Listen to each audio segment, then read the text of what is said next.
Os advogados dos agora réus pelo 8 de janeiro estão super pessimistas, praticamente já desistiram, jogaram a toalha a respeito do julgamento e das condenações. Isso porque a postura do Alexandre de Moraes nos dois julgamentos, nos 2 dias de julgamentos na primeira turma, assustou todo mundo. Porque Moraes foi muito contundente, firme, até elevando o tom em alguns momentos. E a culpa dessa postura do Alexandre de Moraes é de Bolsonaro, que adotou uma estratégia completamente equivocada de querer tensionar no momento que ele deveria distensionar. Então, os advogados já falaram o seguinte: a viola foi pro brejo e a vaca foi pro saco. E no STF está havendo a estimativa que Bolsonaro deve mesmo ser julgado entre setembro e outubro desse ano, com uma pena de 30 anos de prisão.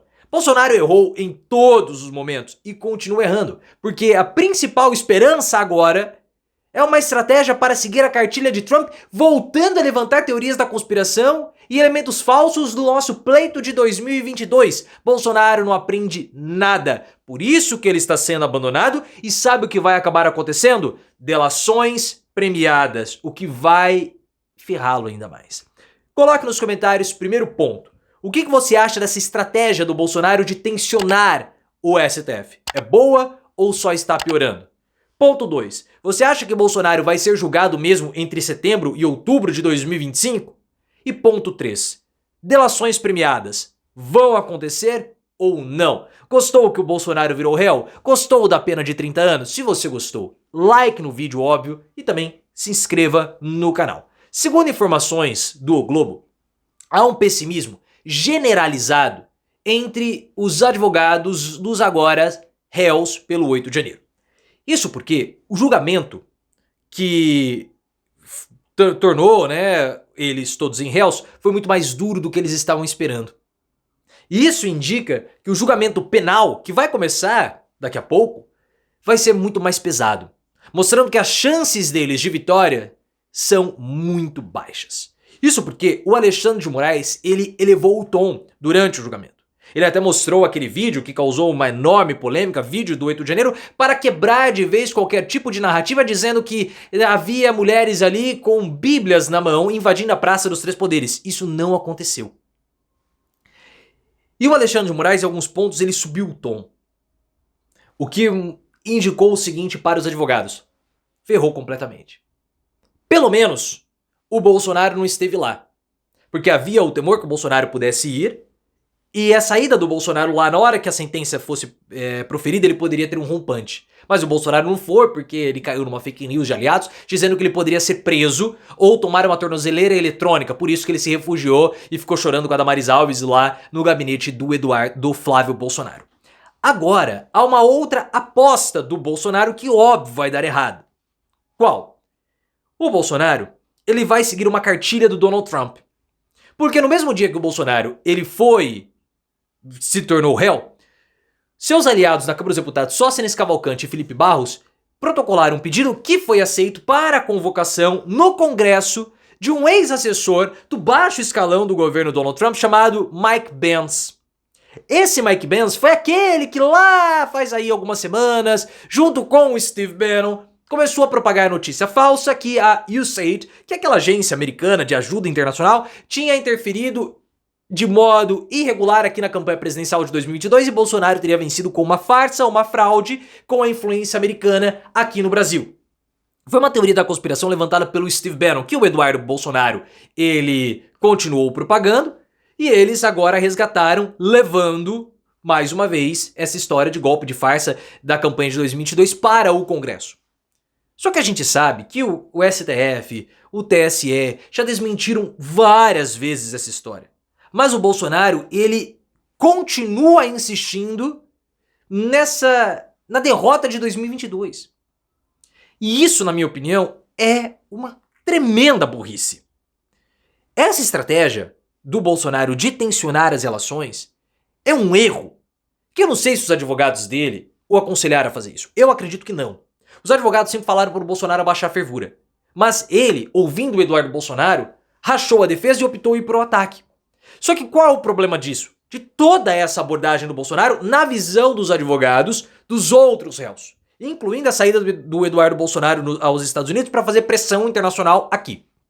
Na visão deles, essa abordagem dificulta uma aproximação com o STF, dificulta um distensionamento. Por quê?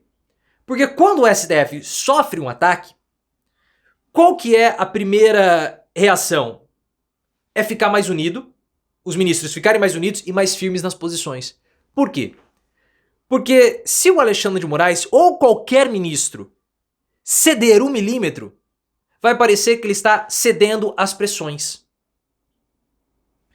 Então a postura ou as decisões, elas podem ficar contaminadas pela pressão que está sendo feita. E o efeito da pressão, que é acovardar, pode aumentar a coragem, causando assim o efeito oposto. Então o que os advogados dos outros réus querem? Vamos distensionar para tentar ter algum tipo de benefício. Por livre e espontânea vontade, com jogo nos bastidores. Sem parecer que nós estamos fazendo uma pressão pública, porque a pressão pública não vai funcionar. E não está funcionando. O que os outros advogados estão fazendo?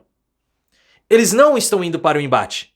Tanto que foram os principais argumentos das defesas, com exceção da defesa do Bolsonaro e do Walter Braga Neto, no dia 25, quando houve o aceite da denúncia e todos eles viraram réus.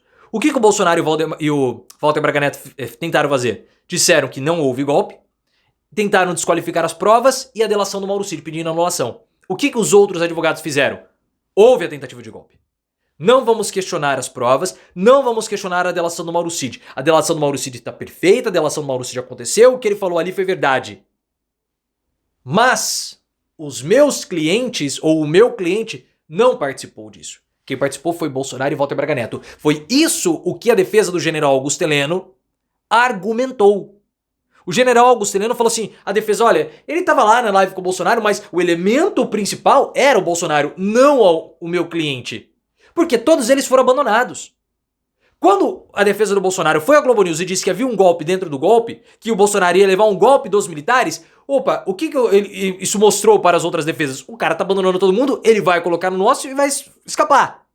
Para tentar escapar. O que então a defesa dos réus está fazendo, dos militares? Eles estão colocando de volta no do Bolsonaro.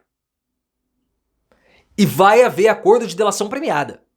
Porque se o pessimismo, se as defesas já desistiram da vitória, sabem que vão perder e sabem que a condenação vai acontecer, o que nós temos que fazer? Primeiro passo é tentar não ter condenação. Já que não vai ser possível, vamos reduzir a pena. E como que a gente pode reduzir a pena? Mostrando boa vontade, mostrando solidariedade, cooperação, porque há uma cooperação. Nós não estamos desacreditando as provas. Para quê? Para haver depois acordo de delação premiada, e isso é especulado. Se sair um acordo de delação premiada aí do Augusto Heleno, acabou, cara. Acabou. Os 30 anos que está sendo especulado do Bolsonaro, aí fica... pode ser uns 25 a 30 anos, aí não há discussão. Não haveria discussão. Porque essa é a pena que os aliados do Bolsonaro estão estimando, 25 a 30 anos. Pode ser até que pegue um pouco mais, a gente não sabe o que vai acontecer. E quando vai acontecer esse julgamento? Entre setembro e outubro desse ano. Eu acho pouco provável. Eu estou esperando algo mais para novembro. O Bolsonaro vai tentar atrasar o máximo possível para virar o ano. O que ele precisa fazer nesse momento é tentar jogar para dezembro. Porque em dezembro entra recesso do judiciário, só voltaria no ano que vem. E aí ele poderia empurrar mais um pouquinho para chegar lá até abril, maio, que é o que ele vai tentar fazer. Não acredito que ele vá conseguir. Ainda mais pelo fato de ele estar tensionando as relações. E o STF não pode mostrar que está se acovardando diante de um covarde que cai em notícia falsa e vai chorar com Damares no gabinete do Flávio Bolsonaro. Não dá, né?